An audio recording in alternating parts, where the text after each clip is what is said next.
Can you jump with a disengaged core? Can you sprint? Can you do any max effort movement without a core? I think this is why I get some of the biggest freaking DOMs from basketball. These DOMs have for me have never been replicated in a gym ever. I don't care what it is. You play pickup basketball once in a blue moon, you are sore in areas that probably have not been identified on an anatomy chart. They have not been identified at all. You don't even know what the hell that thing is called. This is the beauty of moving and not doing reps. See what I mean here? In the gym, you're doing reps. It's like a railroad. You know, up, down, up, down, up, down. On rails. Every rep, good, very good form. Identical reps. So when people start talking about functional exercises, functional movement, if you're counting reps, that ain't it, man. Like, there's no reps in life. You know, people like to attach these man-made ideas onto things. Oh yeah, you're doing 2 reps of basketball today. Yeah, 2 reps. This is why, like, when I play basketball, man, I wake up the following day, I'm like, well, I don't even know what this is, but it's sore. Like, I'm just sore in places. Like, I take a deep breath and I'm sore everywhere. Like, it's weird, man. It's just a weird experience. So I'm sitting here, I'm thinking to myself, you know, as I'm always thinking about all these different things about squatting, deadlifting, all of that, and I'm like, you know, it's been a week since I last done any core work. Kind of jumped into this whole freaking jumping thing, and kind of forgot about doing core. And I kind of made a habit of doing it twice a week, doing all sorts of reps and whatever. And I thought, do I need to do core? Do I need to do core when I'm doing jumping? Can you jump without engaging your core? Try it. The other thing is, can you jump with an anterior pelvic tilt? You can't jump without engaging everything, basically. It's kind of like, you know, you're going to go wrestle somebody. There's nothing that's not working on your body, man. There's just nothing. It's just a max effort thing. You're trying to take somebody down. Everything's working. Everything. So I'm kind of thinking to myself, like, back in the basketball days, man, yeah, you do all these different exercises and whatever, but I never felt like I had a weak core. I never felt I had a deficiency in my hip flexors or whatever. It's just a lot of these things were addressed by the actual specificity of the sport. So today, you know, before I even turned the camera on, I was just kind of exploring, man. You know, I start with, you know, 10 sets of 3 of those jumps. And then I started thinking about doing something which later on I realized was called ankle hops, or I saw somewhere else called ankle pogo hops or something along those lines. Essentially, it's you're jumping with very minimal knee bend and basically absolutely no hip bend at all. So you're just jumping like, you know, one of those African tribes. I forget is it Maasai warriors? There's famous videos on the net where they go like freaking incredible jumping ability. They're basically bouncing with there's no like hip extension at all. It's just literally using their arms, using their traps, using minimal knee bend, and basically all tendon, Achilles tendon, basically. They're just jumping. It's incredible. They look like the kangaroos just jumping up and down. Like, the athleticism is insane. And these guys have probably never seen a gym in their life, yet they've got hops, man. Like, I don't know what inches they are. It's just incredible to see. Incredible athletes. All of them. There's like 20 of them in a circle jumping. And it's like, whoa, man. And so what they do is they essentially do these ankle hops, I think they're called. I'm probably butchering the hell out of it. But essentially, you're just bouncing on your tippy toes. And, you know, you get some air and you keep bouncing. So I did that for, I don't know, 5-10 sets, whatever. I wasn't even counting initially. And then I started counting. I think I did 5 sets of 30 or whatever. And then I did my, you know, jumps, my normal jumps. And then I went to squatting. And by then I was tired, man. I was tired from yesterday to begin with the whole basketball thing, as I was talking about. I'm sore everywhere in bits. I don't even know. Like, I don't need to do core right now. I've got like serratus anterior soreness. I've got oblique soreness. It's weird, man. It's just weird. So I'm thinking to myself, if you're jumping, I think everything's pretty much taken care of. Because think about what jumping is. It's a lot of force. It's a lot of force going through your body. In order for you to transfer that force, you need to tighten up your core, tighten up everything. So a lot of people like to think about prime movers, and that's kind of the sexy thing, and that's what everyone wants. Bigger quads, you jump better. The better glutes, you jump better. But there's a lot of transfer and energy loss through the system. So something like jumping, like yesterday, was it yesterday? The day before? I jumped on not a treadmill, a trampoline at a friend's house, and I was just jumping, and the first thing I noticed was that I had to engage my core. Like I started jumping, and I'm like, my core is engaged, everything's engaged. Like all of a sudden, my shoulder blades started locking in because, right, you're jumping up and down, and there's force going into that trampoline, and you have to, like, if you were to disengage your core, you would just flop on the thing, right? You would just flop. The whole idea and the thing that's propelling you forward is that you're engaging everything, stiffening everything up, so you transfer that force straight into straight up. Because if you got a flobby back or, soft knees, you don't go anywhere, you just crumble. So there's something special about jumping. Something really special about jumping, and I my mind's always kind of working towards, I don't want to say minimalism, but I really am a minimalist at heart. Like, I look at nature, I look at everything around me, and I'm like, there's guys out there who are not doing 1,000,001,000,001 freaking different exercises. They just do something. They chop the tree down, and then they take the log and they drag it for like 3 kilometers, and they're super strong, and they've got a 700-pound deadlift. Right? So he's chopping a tree with an axe or whatever else they got, the saw, and then the guy ties it up around his hip, around his waist, and then walks it. Next minute, he's pulling 700. What am I doing? I'm doing 45 hypers, GHD, back raises, I'm doing front squats, I'm doing back squats, I'm doing lunges, I'm doing overhead press to make sure that I address the traps and whatever, and I'm doing a lot of rows, and I'm doing a lot of bench press, and I'm doing a lot of inverted rows and push-ups, and I've got a barely 550, right? Whatever, 570, whatever the hell it is in pounds. 265 deadlift.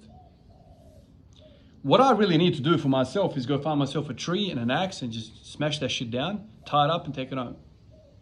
And after 3-4 years, probably I have a really nice deadlift. This is how my brain works, man. I'm always like, what? So that guy over there, what is he doing that I'm not? Oh, no. Dude, you have to do 3 sets of 12 of cable crossovers.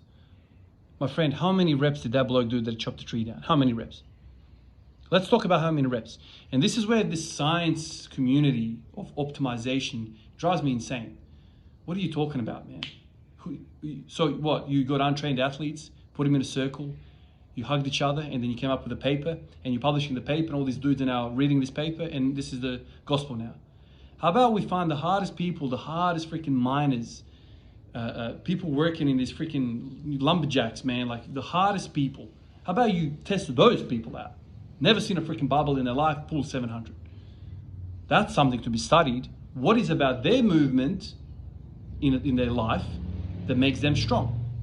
That's how my mind works. And so when I'm thinking about somebody with a 50 freaking inch vertical leap, I wonder, could it be genetics? Highly, likely, probably a good argument. Or could there be something in his life, man? If he's freaking hunting a lion for a living, right? And he's doing all this sort of stuff, maybe it's that. Maybe it's, you know what I mean? Like, let's just break stuff down. It's not the 3 times 12 freaking stiff-legged deadlifts. The gym world is stuck in this like pseudoscience sphere where everyone knows everything, everything's measured. Sometimes it's laughable. It's laughable. Oh man, I did a core workout yesterday, dude. I did 3 sets of 12 on the cable crunch. You didn't do any. I'll play basketball for 3 hours. Oh, dude, but you have to address your core. You have to address your core, man. You're gonna develop a weakness. Mate, I played 3 hours of basketball. No, but that's not core at work. Oh, really? It's not core work? So your 3x12 is core work? So these kind of like thought patterns, it's like, what are we doing here, man? Like, I know for a fact, like, if you had my grandparents, Okay, if you took my grandparents and you just introduced them the barbell and you taught them how, how to freaking not scrape their knees on the way up in the deadlift, in 6 months, these men are stronger than me. Do you understand? Do you understand? And I'm in the gym for a decade, man, a decade. And there is a guy somewhere in Norway or in Sweden or some freaking part, I don't know where, chopping a tree down that is stronger than me. And we've dedicated our life to getting stronger. We're experts in, we know everything about all sorts of shit. This is where I've caught myself over the course. Man, this bird is gonna jump on my head in a minute. I don't know if you guys can hear that, but there's a bird on the roof. He wants to sneak attack me, I think. This is where I've caught myself over the years. Like, I've gone from, I want to squat every day. I have some obstacles. Okay, which strand of which muscle is responsible for holding me back? And then you run around this whole freaking, circle trying to identify what exercise is going to address that so I can move forward. I've gone from that kind of micro perspective to like a completely zoomed out macro perspective where I'm like, okay, which movement, what do I need to do to move forward? What makes me feel healthy? Well, recent discovery is jumping. Jumping makes me feel healthy. Whether it's the freaking plyometrics aspect of it, whether it's something got to do with balancing of the hips, whatever, I don't even care. Jumping makes me feel healthy in my hips, does something to my hips, and then I feel like I can really, really put all my might into the bar. And putting all my might into the bar is basically something that I've not 100% had for quite a long time in this journey. There's always something hurts, right? Now jumping has sorted something out. All of a sudden I can go to war with the bar. So I've got that macro perspective. Okay, this movement, before this movement, Ivan's happy, goes to sleep very happy. That's it. Jumping. Oh, but is it a core exercise? Is it a quad exercise? Is it a calf exercise? Is it a neck exercise? Is it a forearm exercise? I couldn't give a shit. When you jump, you feel good and you keep going. But sometimes I think to myself, do I need to supplement life with some exercise? There's always like this want to do more. Well, why don't you just jump more? How many jumps have you had today? One of you fellas actually said, I think it's a parkour athlete, I could be mistaken. Those fellas that do all those tricks, jump from like buildings to buildings, like incredible, like, leaping ability and landing and coordination and balance and all that. He was telling me he was doing like 150 or 200 jumps, if I'm not mistaken, a couple of times a week. Just jumping of all sorts of different jumps. Like, I think he said broad jumps, high jump, all sorts of jumps. How many jumps have you done this week? So if you played basketball, seriously, many jumps. How many rebounds have you got? Well, how many rebounds did you try to get? How many shots did you take? How many layups did you take from the left, from the right? Did you jump off left, jump off right? So a lot of these things, as soon as we enter the gym, we try to classify them. Oh, no. You turned your neck 4 times to the right and 16 times to the left. You're getting an imbalance. So now you have to train your eyelids, the right eyelid more because you loaded that one off more. Or we definitely need to train, this part of the body more. It's just like we're going to this like crazy stuff where we want numbers. We want things, we want to put things into compartments, What's exciting me now is that I'm basically thinking to myself, could jumping be a very major part of my life where I go, I am omitting core work, I'm omitting a lot of this other stuff which jumping is addressing. Because jumping, like, I don't know how more compact can you get, man. Like, jumping, being athletic, doesn't leave anything astray because it is a full body expression of movement and it's weighted perfectly for the job. Sprinting, jumping, my Lord, can there be a better athlete if you get really good at that? So sometimes I think to myself, okay, so I have an interest in getting a really high jump. Let's say you want to jump high. And then you go into this friend of mine, this video is going crazy, but anyway, I'm just on a rant right now. You want to really, really jump high. So then you go, let's just say this is the case. Then you go on this like pilgrimage to the squat land of 300 and you spend 5 years doing that. because you want to jump higher. Why don't you just squat more? Or why don't you just jump more? If you want to jump, jump. If you want to squat, squat. It's kind of like I think there should be a hierarchy of human movement. Do you understand? A hierarchy of human movement. What's the number one thing that we do? The number one freaking movement. If it's not walking, then I don't know what is. Okay, so you can't replace walking with anything.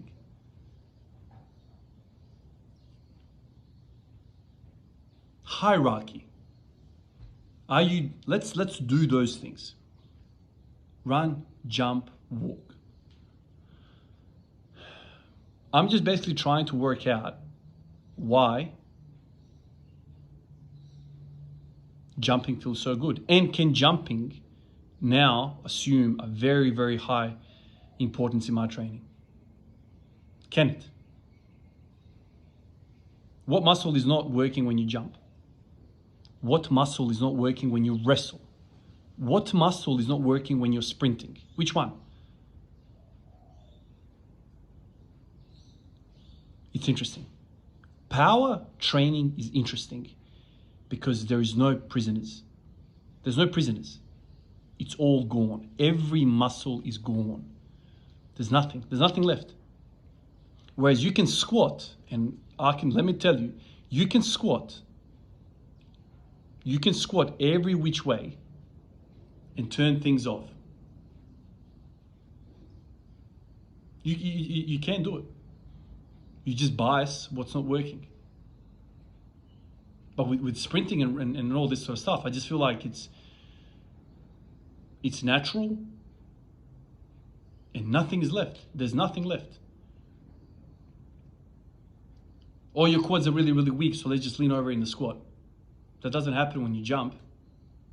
You can't jump in some weird way. I don't know. I could be wrong about some of these thoughts.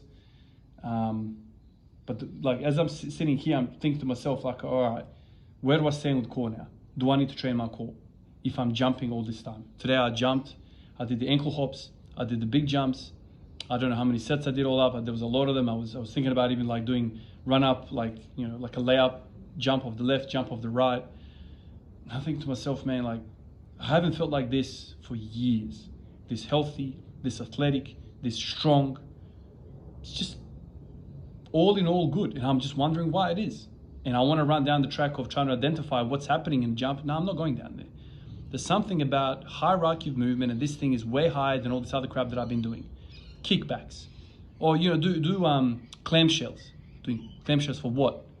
No, you have to do clamshells to work out. My Lord, you absolutely go schizophrenic. You go absolutely psychotic, trying to work out stuff that our brain doesn't even have RAM to compute all this stuff. Stick to the damn basics, man. You want to become an athlete, but you don't want to be athletic. You want to be an athlete, and you're staying away from athletics. Weird. Anyway, guys, that was a rant and a half. If you made it this far, I appreciate you. I appreciate all of you guys. I'll catch you in the next one. Peace out.